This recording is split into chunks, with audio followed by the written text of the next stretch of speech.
Okay, so you guys have seen the posters.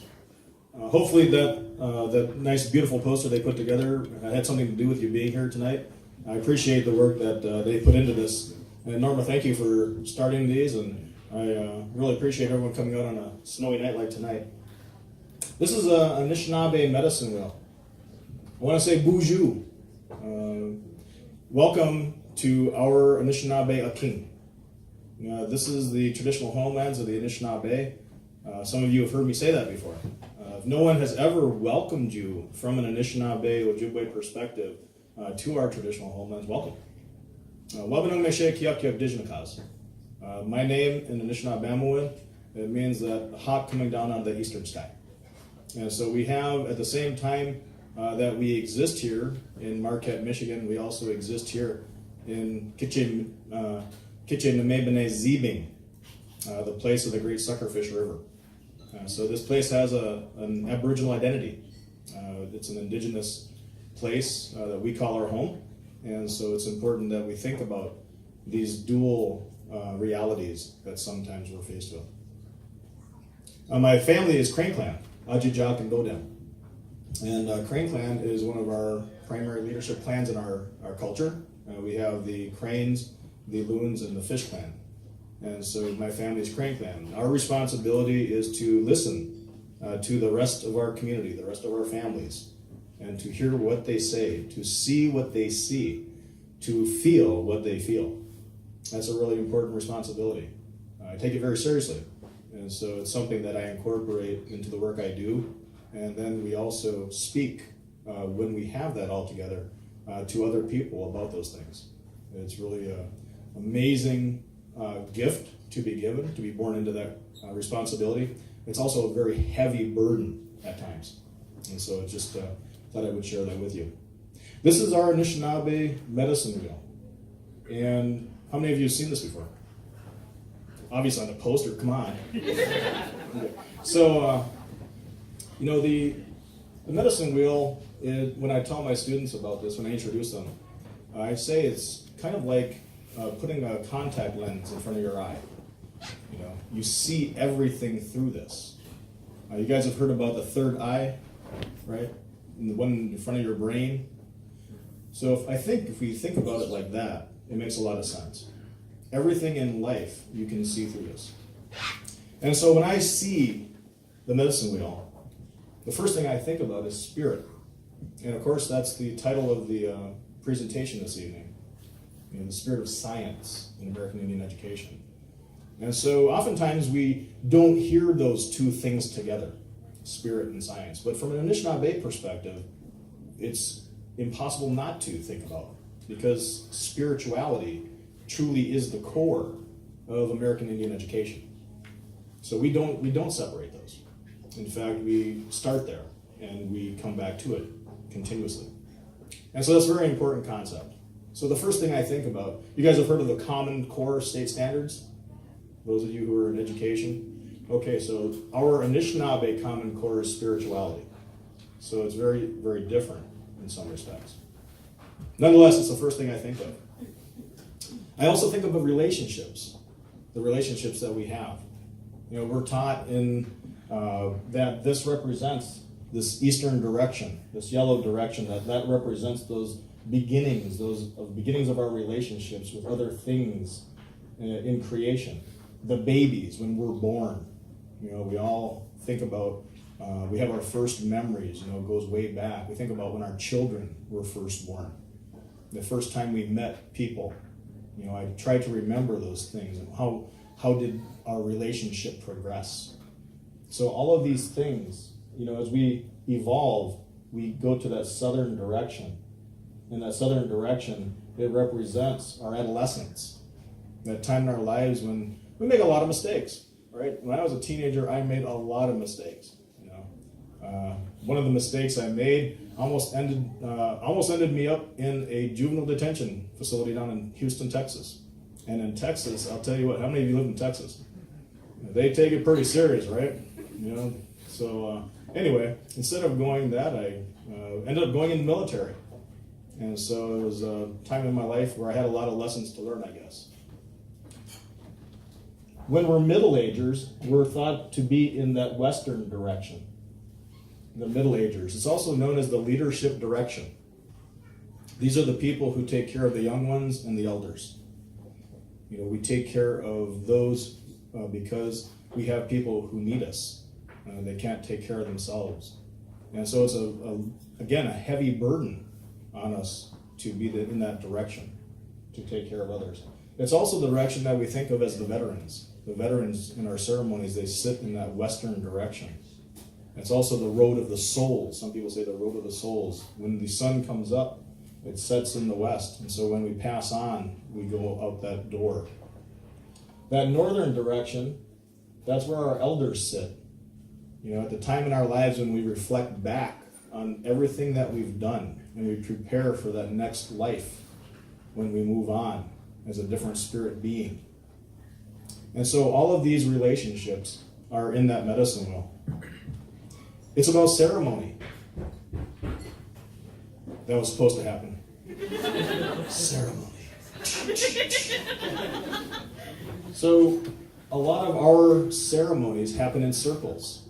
The circle is ever present. You cannot go to an Anishinaabe ceremony and not see a bunch of circles and a bunch of number fours, 4 directions or 7 directions, right? When you think about skyward, earthward, and inward. So it's more like a sphere.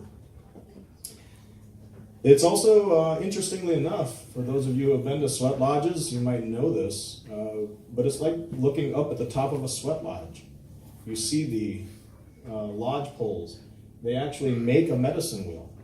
I always wondered, did the sweat lodge come first or did the medicine wheel come first?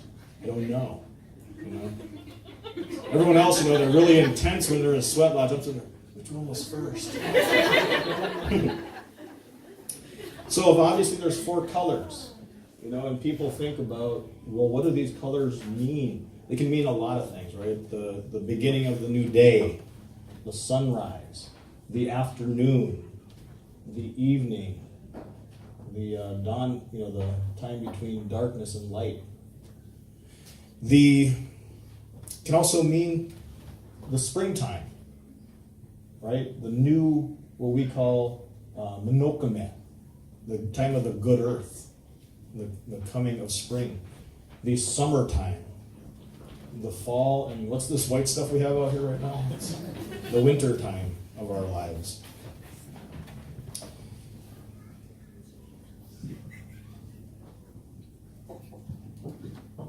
It can teach us about origination. Where do we come from? Where do we come from as beings? And where are we going? We often think about when we turn this medicine wheel on its side, it represents a spiral through time. A spiral through time. You can see that, and you keep going around this over and over again through time. Origination and destination. Cycles. These cycles that we go through, our daily routines, our yearly routines. We think about how we can use this in an educational context to talk about different cycles of life. We think of it as 4 quadrants.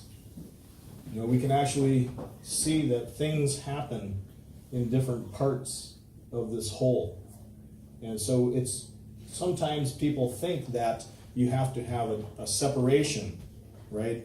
That you can't have holistic and, these reductive ideas in the same thing. I think we can. I think this shows that we can. We can think of things separately and together at the same time. We can think of expansion and contraction. I often do. When we think about going toward this center, that represents the idea of contraction, and then emanating out from the center, the expansion. And if you think about if this was one of many medicine wheels in life and how it interacts with other medicine wheels, always expanding, always contracting in different directions. It makes a lot of sense. It represents creation and destruction. At the same time that we know things come into life, they also go out of life. Things have a birth, things have a death. They have a construction, and they have a destruction. And I think both of them are beautiful things in life that we see. I think we often think of destruction as a bad thing, but sometimes it's a really beautiful thing. When you see a star explode, it's just gorgeous. It represents waves in motion. The medicine wheel is not a static symbol. It's about a living being. All things in Anishinaabe, we're taught that everything has spirit. So everything is constantly moving. Everything's always in motion. And so I think that's when we're talking about the wheel, we're continuously going around. It's continuously moving us through life. It's above and below.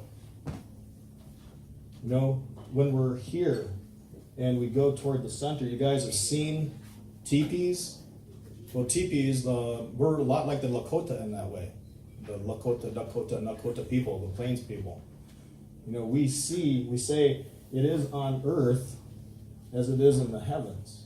So we have below and above. We think of that, how the relationship between the sky world and the earth world.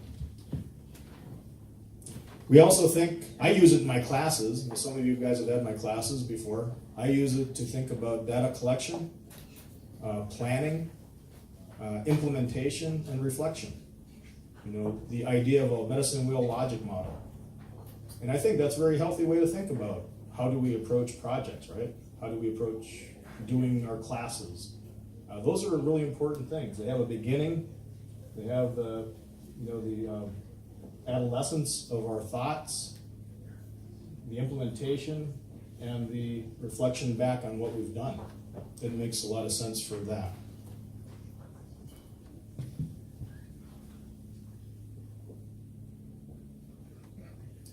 It represents a conservation of energy, right? That conservation of energy, the idea that when spirit leaves in that northern direction, that it comes back. It comes back in another form. So that the energy never truly is gone, it's just coming out in different forms after it leaves its present form. So those are important ideas that can be taught using a medicine wheel. It's about assimilation. And I say that carefully because I know in Indian country, assimilation is a dirty word, because of the boarding schools. We were forced to assimilate into European American society. They beat the snot out of our children. They literally beat them, cut their hair, took their native languages away, their clothes, wouldn't let them know about medicine wheels. So when I say assimilation, sometimes people say, well, why would you even say it's a good thing? But assimilation can be a good thing. Assimilation can be a good thing when we're talking about people. From a sociological perspective, that medicine wheel can represent people, the different groups of people that come together in an equal way, in an equitable way, and form a new society. That's good assimilation. The kind of assimilation that we're used to in America, though, is this, right? Hierarchical assimilation. That's not this model. That hierarchy, where we have one group of people on top and everyone else is expected to conform to that group's ideals and values.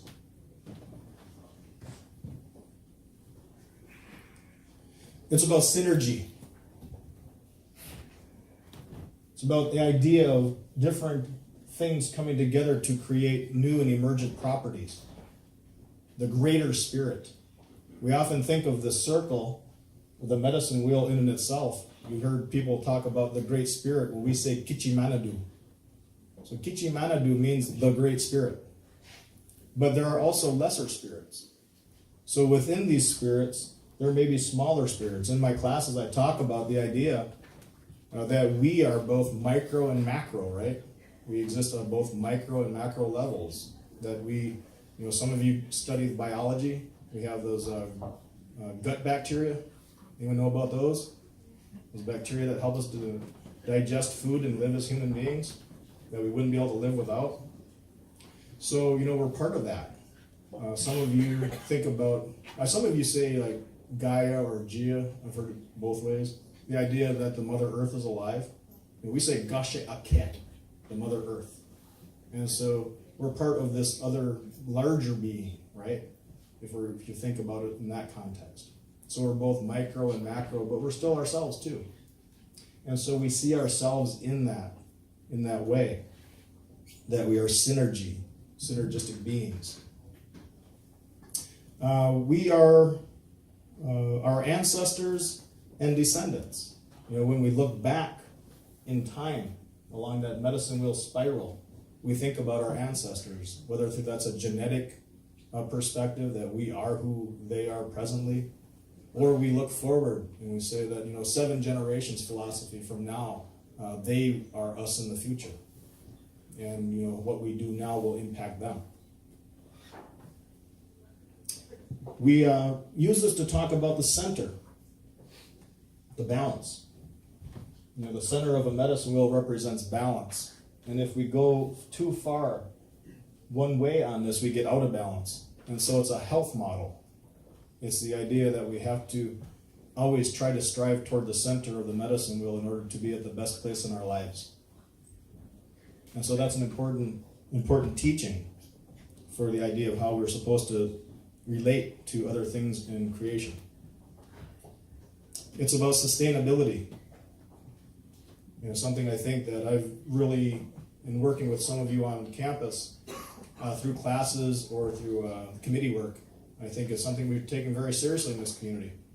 We want to be sustainable. We want to make sure that we have a future, a very bright future. It's about diversity.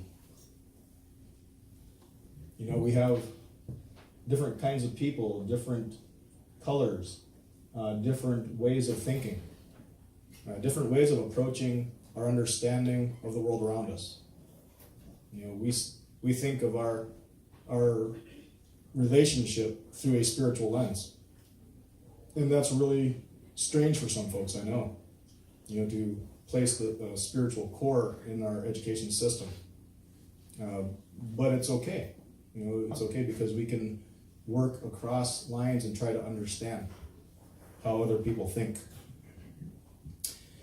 It represents the universe, the largest thought, represented by the outside of that circle, and the smallest thought. The biggest thought we can think. We can think about 13.5 billion light years across the universe. That Hubble Space Telescope, that picture. I always think about that as like the biggest thought that humans have had, right? The biggest thing we've ever seen. And then, those quantum particles, those ideas, those things that we've seen through these microscopes.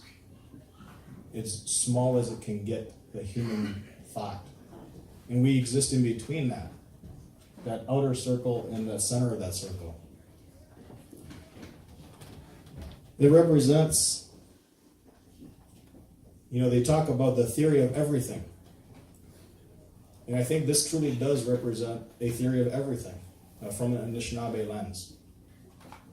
So I think there's a lot in here, obviously. And I could go on and on and on and on. And you guys would sit here for like days and days. And by the time you went outside, it'd be spring again. Back over there in the yellow direction. But I have some other things I wanted to talk about too.